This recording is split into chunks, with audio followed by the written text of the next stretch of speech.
Let's go ahead and take a call. Armin, you want to talk to some people? Yes, that's what Yeah. we're here for, I think, That's right? right. Yeah. Well, we've got Okay. John, he, him in Florida, has a question about deconverting, it sounds like. Hey, John, you're on with Armin and SR. What's up?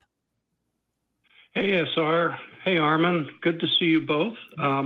Yeah, I was wondering, which was first, how would you start a conversation between Muslims in general and an atheist? I know in Tampa here we have a mosque that's actually fairly large. And just how do you start a religious and anti-religious conversation would be the first question. And then the second question would be what was harder? This is for Armin. What do you think? Well, both of you actually. What do you think would be harder to do? Deconvert from an extremist Christian religion or a extremist or even moderate Muslim tradition? Yeah, Armin, what do you think on that? How would you go about getting a conversation started between a Muslim and an atheist or a Christian and an atheist? Yeah, I think it's important to. I'm gonna focus on what not to do before I think about how to answer what to do. I just want to remind people that a hijab or an Islamic outfit is not an invitation to talk to somebody about Islam. I don't. That's not necessarily a green light. You want to get that green light, right? So one thing that people should realize is that if Muslims don't feel like they're part of a community, and they feel like they are seen as others or being otherized, they will be more isolated and go back and be mainly connected to people from within the Islamic community only. And that is a really good way to increase radicalization and also reduce hope for them to be exposed to other forms of ideas. So before even talking to Muslims, the more important thing that we should focus on is making them feel like they're part of the community and they're not separate from the rest of the people, right? That by itself is already going to start making them be exposed to, even if you're not talking about God or religion, the fact that they are not just mainly hanging out with Muslims is going to get them exposed to viewpoints that are not Islamic. That's big. That's long term. That's huge.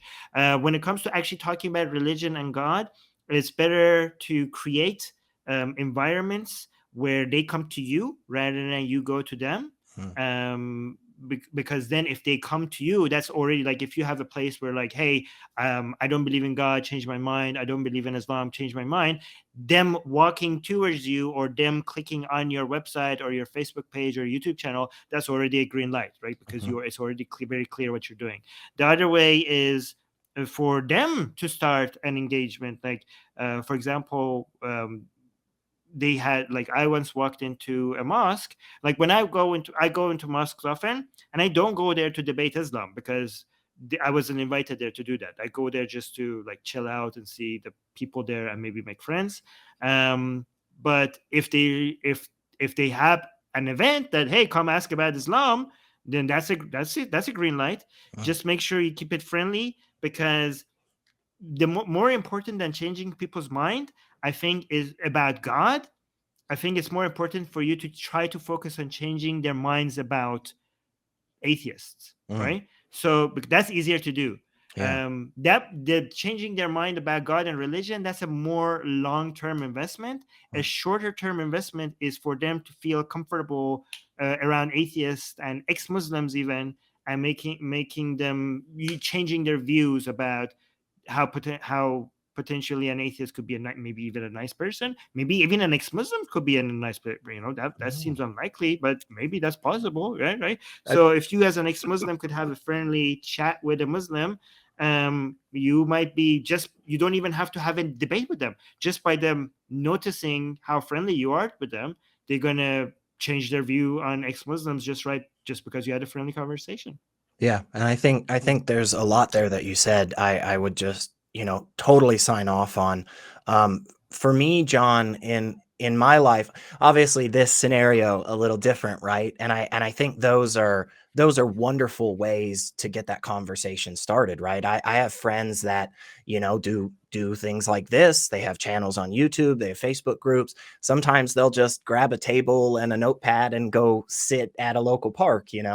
Um, I also think for me, a lot of the more casual conversations that I've had when it comes to debating religion, or more so normally it's just trying to understand each other's side.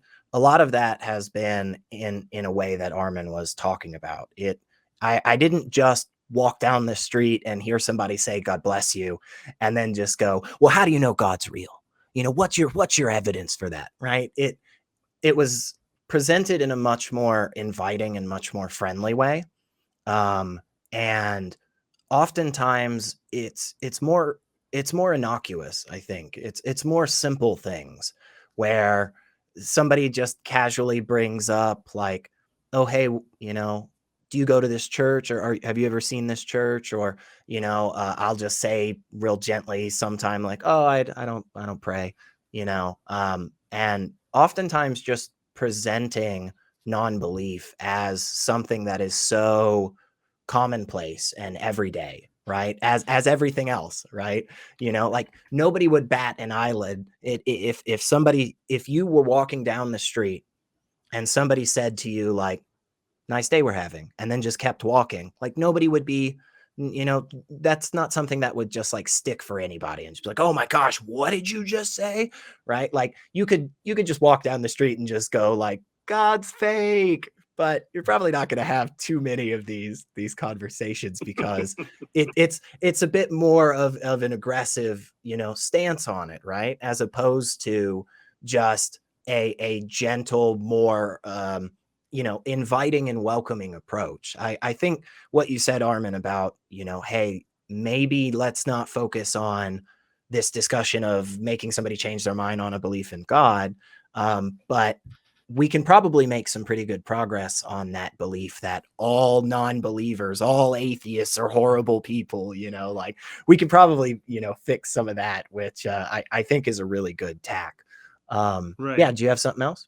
Yeah, I just want to make sure that I'm not suggesting that we hold back on how ridiculous Oh, religion yeah. is. Yeah, Yeah, I for know, sure. I know you know that, but I just want people to not, once I get that green light, okay, then it's all go. Right. I will still keep it friendly, but keeping it friendly, that doesn't mean that I'm going to, there's things in Islam, for example, that are absolutely disgusting, Yeah. and and I'm going to mention that, I'm going to tell the person that, like, maybe give them a trigger warning, but I'm not going to tiptoe around what what the issue is with Islam. I'm going to be very clear about how horrible of a religion it is and Yeah. why. But once I get that green light, one, and two, even if I'm going really harshly against Islam, I'm not going to hold any punches, but I'm still going to try to do it in a friendly way. I'm still going to try to be friendly to the guy, to the person or gal that I'm talking to, but not to Islam. I don't hold back on Islam, but uh, still try to keep it friendly tone. You know Yeah. what I mean? Yeah. And I Yeah. think that's a really good, line. Right. John, give us some thoughts real quick, and then we'll answer your last question and let you go. What do you think? Was any of that worthwhile for you? Oh yeah, definitely. It actually mirrors a lot of when I came out as gay. You know, if you live your best life as an example for people, Yeah. and they Yeah. notice that you're not the evil, nasty person that they think you are, Yeah. you tend to, and you treat that everybody with dignity and with respect. Generally, you make a lot of friends, and I have a lot of friends who are, you know, we are very far apart on many issues, but I got them to at least treat me with the respect I deserve, and I treat Yeah. them the same way. So I think that that point is very well taken. And also, always get permission before you talk to somebody about something you think might be triggering or something that Yeah. might be, difficult for them to digest. but then, like you said, once the gloves are off, once they say, okay, and this is why I think you're wrong, hey, I'm all for, don't hold back, but don't be aggressive. Allow them a safe space to talk about it, because if you don't, they're not going to talk to you. So, and you're not getting anywhere with them. So. Yeah, I'm a big believer in the old mantra of try not to be a dick as much as possible, right? John, let there us. Are some situations where it doesn't hurt, but yeah, that's true. you're That's already true. being seen that way at that point, So. That's true. That's true. Well, we're gonna let you go, John, and we'll answer that other question, which one we think was harder to deconvert from. But thank you so much for giving us a call. We do appreciate it, and I'm always a big fan of getting a moment to talk about cordial conversations between atheists and theists and all that. So what do you think, Armin? Do you think it's harder to deconvert from Islam or deconvert from Christianity, especially if they're like extreme fundamentalist, hardcore? What are your thoughts on that? Well, it depends on what you mean by harder. Harder when it comes to dealing with the consequences, or harder when it comes to realizing how ridiculous the religion is. Which one are we talking about? Let's go. Let's do we think we could get both of them in maybe like a minute and a half? Let's try. I'm gonna put you put your feet to the fire here. Well, I mean, the consequences on average, I'm not taking in every situation, on average, I think people know that it's going to be a lot higher when it comes to Islam, both from your immediate family and from society, and in many places from the government. So that makes it a lot more difficult, especially in Islamic countries, right? So that's an, I think, obvious question. I mean, at least on the books, and in 13 countries in the world, we still have the punishment for leaving Islam to be death, like execution. So I know it doesn't get carried out in many places, but at least think about where the society is, where at least they have that on the books, and it does get carried out in some places. So it's not just, I'm not saying it's easy, and even in some places where the law is, we have a death sentence for leaving Islam on the books, and the government doesn't carry it out. Like, for example, in Pakistan, people get death sentences all the time, but the government doesn't ever actually execute anyone. But there's a lot of people that are happy to do that for the government, like where the government falls short. There's mobs that, not all again, but there's a huge mob ready to do that. So obviously that makes it a lot harder for Muslims. Again, on average, I know there's specific examples where it's the other way around. When it comes to leaving the religion, when it comes to how easy is it easier to leave religion because you realize that this is nonsensical, I think I would say that Islam is easier to leave in that sense, not because Christianity makes more sense, okay, but because humans are not robots. We're not just purely logical creatures. We're emotional.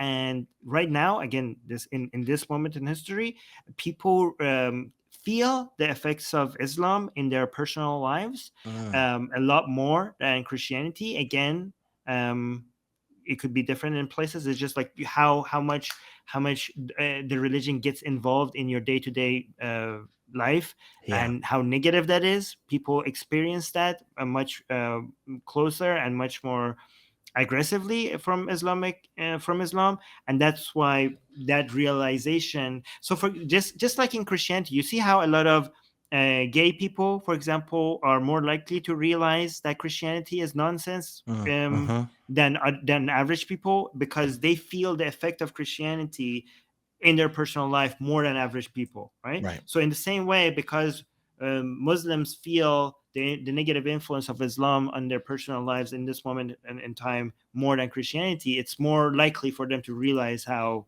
negative of a force this whole religion business is, and are more likely to leave it. Yeah, I think both of those are pretty good points. And maybe this is just my bias from my experience, but Christianity oftentimes to me seems a bit more malleable and just a little bit more of kind of nebulous in ways that I don't think Islam is a lot of times. And so I think it's sometimes easier for Christians to kind of take us a couple of steps back and be like, no, this part isn't true, that part's not true, but this stuff over here is like super real.